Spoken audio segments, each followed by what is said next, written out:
Hello friends, അപ്പം ഇന്ന് ഒരു കുക്കിംഗ് വ്ളോഗാണ്. അപ്പം എൻ്റെ വീട്ടിൽ ബിരിയാണി ഉണ്ടാക്കുന്ന ഒരു സ്റ്റൈലാണ് ഞാൻ കാണിക്കുന്നത്. അത്ര പ്രൊഫഷണൽ ഒന്നല്ല, പക്ഷെ ഞങ്ങൾ ഉണ്ടാക്കുന്നതാണ്. ഞങ്ങൾക്ക് എല്ലാവർക്കും ഭയങ്കര ഇഷ്ടമാണ്. അപ്പോൾ ആദ്യം ഉള്ളിയൊക്കെ നുറുക്കി വെച്ചു.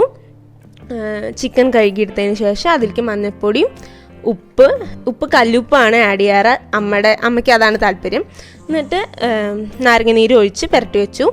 കുറച്ച് നേരം കഴിഞ്ഞിട്ട് നമ്മൾ പാത്രം എടുത്തിട്ട് അതിൽ ഉള്ളി വഴറ്റി അതിൽ വെളുത്തുള്ളി ഇഞ്ചി മുളക് പേസ്റ്റ് ആഡ് ചെയ്തു. എന്നിട്ട് നന്നായിട്ട് ഇളക്കി കൊടുത്തു. എന്നിട്ട് മഞ്ഞൾപ്പൊടി ആഡ് ചെയ്തു, മല്ലിപ്പൊടി ആഡ് ചെയ്തു, പിന്നെ കുറച്ച് സാദാ മുളക് പൊടിയുണ്ട് അത് ആഡ് ചെയ്തു, പിന്നെ ഒരു ഇത്തിരി കാശ്മീരി മുളക് പൊടി ആഡ് ചെയ്തു, കാരണം കളറിന് വേണ്ടിയിട്ട്. അപ്പോൾ അതൊക്കെ ആഡ് ചെയ്തിട്ട് നന്നായിട്ട് ഇളക്കി കൊടുത്തു.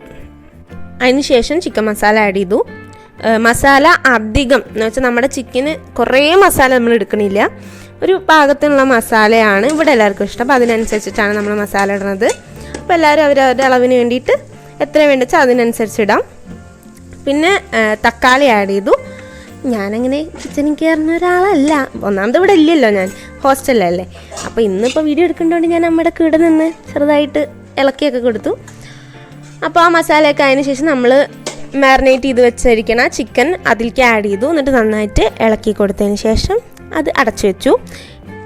അപ്പോഴേക്ക് റൈസ് നമ്മൾ വേവിച്ചിട്ടുണ്ടായിരുന്നു. നല്ല ഇങ്ങനെ ആവി പറക്കണ വെള്ള കളർ വെള്ള റൈസ്. എന്നിട്ട് വേറൊരു ചീഞ്ചട്ടി എടുത്തിട്ട് അതിലേക്ക് നമ്മൾ നെയ്യിട്ട് നമ്മുടെ മുന്തിരിങ്ങയൊക്കെ ഒന്ന് വഴറ്റിയെടുത്തു. അതിനുശേഷം ഉള്ളിയും വഴറ്റിയെടുത്തു. പിന്നെ അമ്മ എന്നെ വിളിച്ചു ചിക്കൻ വെന്തോ നോക്കാൻ. അപ്പം ചിക്കനൊക്കെ നല്ല ടേസ്റ്റ് ഉണ്ടായിരുന്നു. അപ്പം ഞാൻ പറഞ്ഞു ഓക്കെ വെന്തു. അങ്ങനെ എൻ്റെ അപ്രൂവൽ കിട്ടിയതിന് ശേഷം ആ റൈസ് മൊത്തം ആ ചിക്കൻ്റെ പാത്രത്തിലേക്ക് നമ്മൾ ഇട്ട് കൊടുത്തു. അതിനുശേഷം പൊതിയൻ്റെലയും മല്ലിയിലയും അരിഞ്ഞത് നമ്മളിതിൻ്റെ മുകളിൽ ഇട്ട് കൊടുത്തു. പിന്നെ നമ്മൾ നേരത്തെ വഴറ്റി വെച്ച മുന്തിരിങ്ങയും ഉള്ളിയും ഒക്കെ ഇങ്ങനെ മുകളിലിട്ട് കൊടുത്തു. അങ്ങനെ മൊത്തത്തിലൊരു കളർഫുൾ ഫീലായി. എനിക്ക് നല്ല ഇഷ്ടപ്പെട്ടു എല്ലാ കളറും കൂടെ. എന്നിട്ട് നമ്മളത് അടച്ച് വെച്ച് ഒരു കുറച്ച് നേരം കൂടി ലോ ഫ്ലെയിമിൽ നമ്മളങ്ങനെ വേവിച്ചു. ആ വേവലൊക്കെ കഴിഞ്ഞ് ഇതേ തുറന്നു നല്ല മണവും ഒക്കെ അങ്ങനെ വരുന്നുണ്ട്. എന്നിട്ട് അമ്മ അത് നന്നായിട്ട് ഇളക്കി കൊടുത്തു. ഗ്രേവിയൊക്കെ എല്ലാ റൈസിലെത്തുന്ന രീതിയിൽ നമ്മളത് തലങ്ങും വിലങ്ങും ഇങ്ങനെ ഇളക്കി കൊടുത്തു. പൂച്ചക്കുട്ടികൾ കാത്തുക്കണ പോലെ ഞാനും സച്ചും അതിൻ്റെ അടുത്ത് തന്നെ മണം പിടിച്ച് നിൽക്കുന്നുണ്ടായിരുന്നു. അതൊക്കെ കഴിഞ്ഞ് എല്ലാം സെറ്റായി. എല്ലാവരും പോയി പ്ലേറ്റ് എടുത്ത് അവരവർക്ക് വേണ്ടത് വിളമ്പെടുത്തു. പിന്നെന്താ ടേസ്റ്റ് ചെയ്യണ്ടേ, കാത്തിരിക്കാൻ പറ്റിയില്ല. ഞങ്ങൾ വേഗം കഴിച്ചു.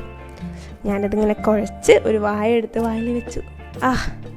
അമ്മ അടുത്തൊന്നും ചോദിക്കണ്ടായി എങ്ങനെ ഉണ്ടായിന്ന്. നല്ല ടേസ്റ്റ് ഉണ്ടായിരുന്നു, നുണ അറിയല്ല, അടിപൊളിയായിരുന്നു. അപ്പോൾ ഇത് ട്രൈ ചെയ്ത് നോക്കൂ, എല്ലാവരും ട്രൈ ചെയ്ത് നോക്കൂ. നന്നായിട്ടുണ്ട്. നമുക്ക് വീട്ടിലൊക്കെ ഈസി ആയിട്ട് കുറച്ച് ടേസ്റ്റി ആയിട്ടും ചെയ്യാൻ പറ്റിയ ഒരു നല്ല ഡിഷാണ്. ട്രൈ ചെയ്യണേ.